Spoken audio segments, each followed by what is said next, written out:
Une vraie expérience cinématographique qui démontre que l'important, ce n'est pas le voyage, mais la destination. Parce que quand tu y penses, le pari était assez fou de proposer un film de 3 heures tournant autour du naufrage du Titanic. Parce que, il faut se le dire, tu vas voir un film quelque part où tu connais déjà la fin. Donc tu as intérêt à ce que ton début et ton milieu soient suffisamment palpitants pour que tu aies envie d'aller jusqu'au bout. Et c'est le pari fou que s'était lancé James Cameron en lançant son film Titanic. La complexité dans le film Titanic et la position qu'il prend pour aborder cette histoire est tout simplement hyper audacieuse. Parce que James Cameron veut avoir une position un petit peu méta vis-à-vis de son spectateur, en nous proposant cette bande d'archéologues qui sont à la recherche d'un bijou nommé le cœur de l'océan et qu'on voit explorer l'épave du Titanic. Et le fait d'explorer l'épave de Titanic nous donne déjà une première immersion et nous confronte à la réalité de l'événement. Parce que quelque part, si on n'avait pas cette position méta et qu'on avait démarré directement le film en 1912 avec un Titanic à quai, tu as toujours cette ambiguïté entre la réalité et la fiction. Tandis que en nous emmenant sur l'épave du Titanic, en nous confrontant à son existence, en nous confrontant à la réalité de cette catastrophe, cela permet forcément une bien meilleure immersion pour le spectateur. Et il est intéressant évidemment de confronter la catastrophe d'un point de vue théorique et d'un point de vue réel. On a notamment cette scène où un des archéologues présente à Rose la façon dont le Titanic a coulé sur une représentation 3D, et on est d'un point de vue théorique, c'est-à-dire qu'on se détache de l'aspect humain, on se détache de l'aspect catastrophique, pour seulement entrevoir l'aspect incroyable et l'aspect passionnant que peut représenter le naufrage, qui évidemment, aux yeux de Rose, résonne d'une manière totalement différente. Et quelque part, c'est ce qui va la pousser aussi à avoir ce besoin de raconter son histoire, c'est-à-dire ne pas cantonner ce qui s'est passé à un simple naufrage catastrophique, mais à une vraie expérience humaine qui a détruit 1500 vies, mais qui quelque part a sauvé la sienne. Et Cameron se voulait être le plus précis dans son film et être le plus rapprochant de la réalité. Alors, évidemment qu'il y a des passages qui restent fictionnels. Je ne parle pas de l'histoire de Rose et Jack, mais je parle aussi des interventions des protagonistes qui ont participé à la vraie catastrophe du naufrage pour pouvoir amener un petit peu de croustillant à son film. Et ça, c'est évident. Et je pense qu'il est important de noter, et c'est des choses qu'on a évoquées dans le live sur les biopics, il est important d'évoquer que quand on reste dans le cadre d'un film, il faut savoir tenir aussi en haleine son spectateur. Et il est important de pouvoir scénariser quelques événements de la réalité pour pouvoir raconter un film. Parce que là où il ne faut pas se tromper, c'est qu'un film n'est pas un documentaire. Un film nous ment de manière bienveillante, mais nous ment. Et Cameron, dans son film Titanic, va essayer de s'approcher au plus de la réalité et au plus de la vérité telle qu'on la connaît aujourd'hui en y transposant une histoire fictionnelle. Et déjà, nous confronter à la réalité de 1912, c'était fondamental. Surtout de nous confronter au contexte dans lequel le Titanic a été lancé. Parce que, évidemment, nous, aujourd'hui, on sait qu'il n'était pas insubmersible, ce Titanic. Mais à l'époque, c'était tout autre parce que toute la propagande, toute la presse, qui voyait en ce paquebot une espèce de bateau invincible, insubmersible, et pour l'époque, ça semblait quasiment impossible de pouvoir couler ce genre de bateau. Et comme tous les voyages se faisaient relativement par bateau et pas du tout par avion, il y avait une espèce de confiance qui s'était instaurée dans les voyages en paquebot. Donc au moment où les gens montaient dans le Titanic, personne n'était au courant, personne n'était inquiet. Je vais même aller plus loin. Les gens n'étaient pas inquiets pendant que le bateau coulait, parce que les gens n'ont pas forcément vu l'iceberg, n'ont pas forcément senti l'iceberg, et n'ont pas été confrontés tout de suite au fait que le bateau était en train de descendre dans l'eau. Et on a souvent aussi crié sur le fait qu'il n'y avait pas assez de canoës de sauvetage, mais quand on y réfléchit, pour l'époque, il y en avait même plus que la législation. La législation prévoyait 16 canoës pour ce genre de paquebot, et le Titanic en comportait 20, pour une capacité d'à peu près 65 personnes. Mais le problème n'a pas été autant sur le nombre de canoës présents sur le Titanic, mais surtout le nombre de personnes qui embarquaient. Parce que, comme je le disais, au début, les gens ne s'en inquiétaient pas. Et les gens ne montaient pas dans les canoës. C'est aussi ce qui a alourdi le bilan des pertes du Titanic. D'ailleurs, dans le film, c'est très bien illustré. Oui, à un moment, il y a un des passagers de la première classe, Guggenheim, il me semble, qui s'assoit sur sa chaise en disant qu'il veut pas mettre de gilet de sauvetage, mais qu'il prendrait bien un brandy. Tu vois, on a l'illustration parfaite d'à quel point les gens n'étaient pas inquiets juste après la collision. Bon, passé le fait historique, on repart sur le film. Je vous propose maintenant d'explorer l'histoire de Rose et Jack. Et il est intéressant de voir que Cameron a voulu mettre un protagoniste anonyme dans son film. Et anonyme que ce soit historiquement parlant, évidemment, mais que ce soit aussi dans la fiction de sa narration. Parce que Jack n'est pas censé être sur le bateau. Pour rappel, il gagne son billet lors d'une partie de poker, donc il a un billet qui n'est pas à son nom, il n'est répertorié nulle part, et ça souligne un petit peu ce que doit représenter Jack sur ce bateau. Un côté éphémère. Parce que Jack représente tout ce qui est la liberté, tout ce qui est l'instant présent. Et c'est même pas fait de manière subliminale, parce que c'est totalement assumé lorsqu'il en parle quand il dîne avec les premières classes.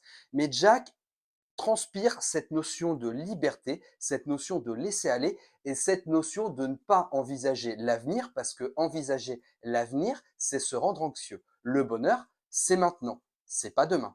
Quant à Rose, elle représente tout l'inverse.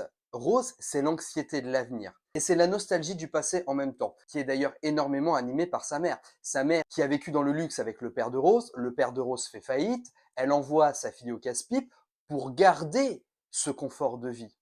Donc Rose est non seulement emprisonnée par la classe sociale à laquelle elle est censée appartenir, mais en plus elle est emprisonnée par sa mère qui la force à faire des choix de vie et justifiant sa toxicité par le fait que ce sont des femmes et qu'elles n'ont pas le choix et que c'est le seul combat qu'elles peuvent mener.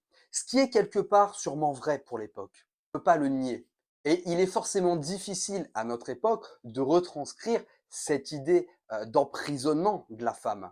Qui plus est, Rose est promise à l'archétype même de l'orgueil par un homme vaniteux qui se sent aussi insubmersible que le Titanic, finalement. Parce que Cal, le personnage de Cal, c'est une jolie représentation humaine de ce qu'aurait pu être le Titanic.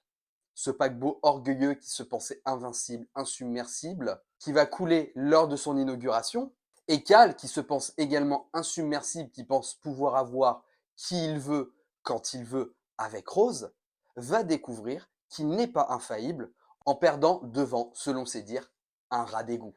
Et lorsque le destin de Jack et Rose vont se croiser, Jack deviendra, sans mauvais jeu de mots, la bouée de sauvetage de Rose, la clé de sa cellule, et va par sa légèreté et par sa sincérité conquérir le cœur de cette femme. Et c'est ce qui va réunir ce couple qui au départ tout oppose. Et Jack sait que pour sauver Rose, il va devoir un temps porter le masque. Mais un masque qui finalement va très vite laisser tomber. Lorsqu'il va se retrouver justement dans ce dîner des premières classes à faire bonne figure, et finalement, c'est sa sincérité et c'est sa légèreté qui va plaire à toute l'assemblée, sauf évidemment à la mère de Rose et à Cal. Et ce qui est très important, c'est qu'à aucun moment, pour conquérir Rose, Jack va se perdre.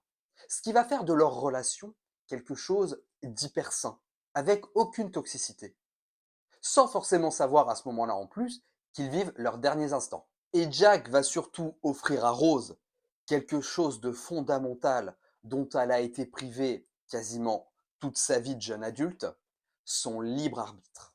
Et cette capacité à croire en elle qu'elle peut réaliser absolument tout ce qu'elle veut. Ce que Cameron arrivera super bien à nous illustrer en fin de film, où on constatera que Rose aura tenu sa promesse qu'elle avait faite à Jack sur, entre guillemets, son lit de mort. Le film, sur sa réalisation, nous offre également beaucoup de subtilité. On a une narration qui est fluide, qui est cohérente et qui permet de juxtaposer cette histoire entre Rose et Jack et les événements qui vont conduire au naufrage du bateau.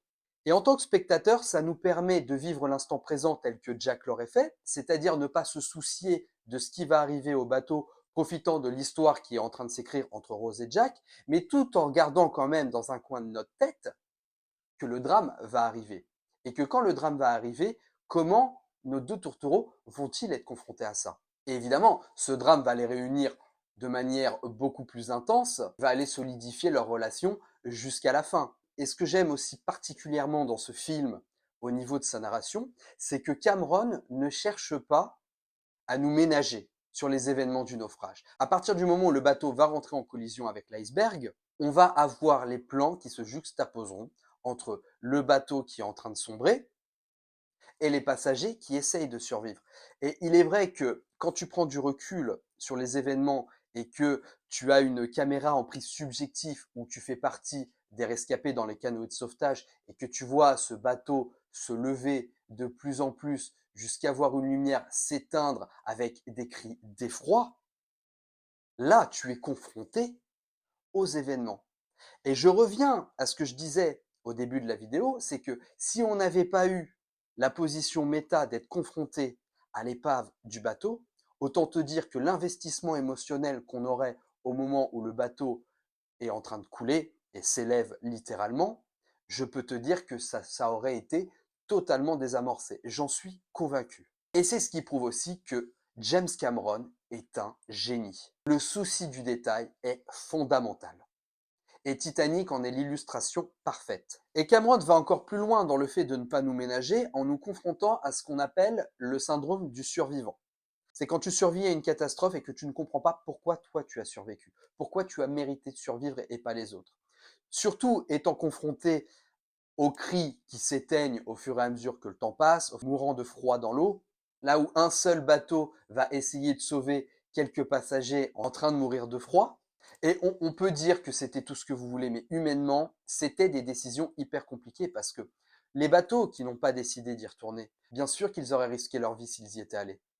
Bien sûr que tout le monde aurait essayé de monter sur le bateau. Bien sûr que le bateau aurait pu chavirer. Et c'est vrai que quand on prend du recul, qu'on voit ça, on se dit ah moi j'y serais retourné. Mais est-ce que vous pensez que c'est aussi simple que ça?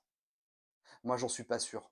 Et d'ailleurs pour revenir un petit peu sur Rose et Jack, parce que on s'est tous posé la question, on l'entend encore beaucoup de est-ce que Rose aurait pu laisser de la place à Jack sur la planche? J'ai envie de vous dire, en admettant qu'elle aurait pu, pourquoi faire? Pourquoi faire? Parce que le froid est là de toute façon, et l'objectif de Jack, c'était de sauver Rose, de sauver la vie de Rose. Je le rappelle, Rose est née à ce moment-là. La Rose qu'on va voir 84 ans plus tard. Elle est née ce jour-là, avec Jack. Donc j'ai envie de vous dire, l'investissement émotionnel y était beaucoup plus important. Donc pourquoi remettre en question en rationalisant ce qui aurait pu se passer? Et je pense que même en rationalisant, c'était pas possible, parce qu'on voit que Jack essaye de monter sur la planche et que ça fonctionne pas. Ne vous en déplaise les amis, mais on peut en parler dans les commentaires. Mais encore une fois, on est confronté aux décisions courageuses qui doivent être prises.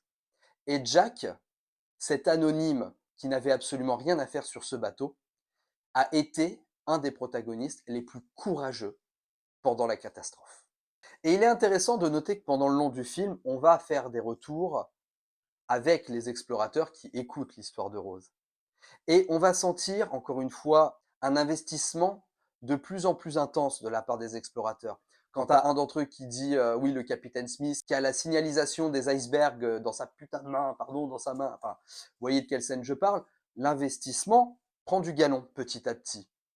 Pour revenir à l'histoire de Rose, où quand elle explique qu'elle n'a jamais raconté cette histoire à personne, qui nous donne un côté privilégié, mais pas seulement aux explorateurs, qui donne un côté privilégié aux spectateurs. On a une histoire exclusive. Tu nous as fait confiance pour nous raconter ton histoire à nous. Si ça, encore une fois, en termes de réalisation, c'est pas puissant pour emmener ton spectateur dans ton histoire, euh, je pense qu'il faut vraiment qu'on débatte là. Parce que à travers ce récit, elle va également remettre en question toute la perception que ces archéologues avaient du Titanic. Parce que cette fois, ils ont fait partie des naufragés à travers l'histoire de Rose. De la même manière que nous, spectateurs, nous avons fait partie des naufragés. Et là où eux voyaient une épave qui avait beaucoup de secrets à révéler, aujourd'hui se retrouvent face aux vestiges d'une catastrophe qui a coûté bon nombre de vies. Et ce qui est fou, c'est qu'à travers son film, James Cameron a réussi à faire naître une recrudescence de passionnés autour de l'histoire du Titanic. Parce que l'histoire de Titanic a défrayé la chronique, évidemment, pendant son naufrage. Le Titanic a refait parler de lui lors de la découverte de son épave en 1985. Mais là où le Titanic a eu un marquage intemporel et est rentré dans la pop culture, c'est bien à travers le film de James Cameron.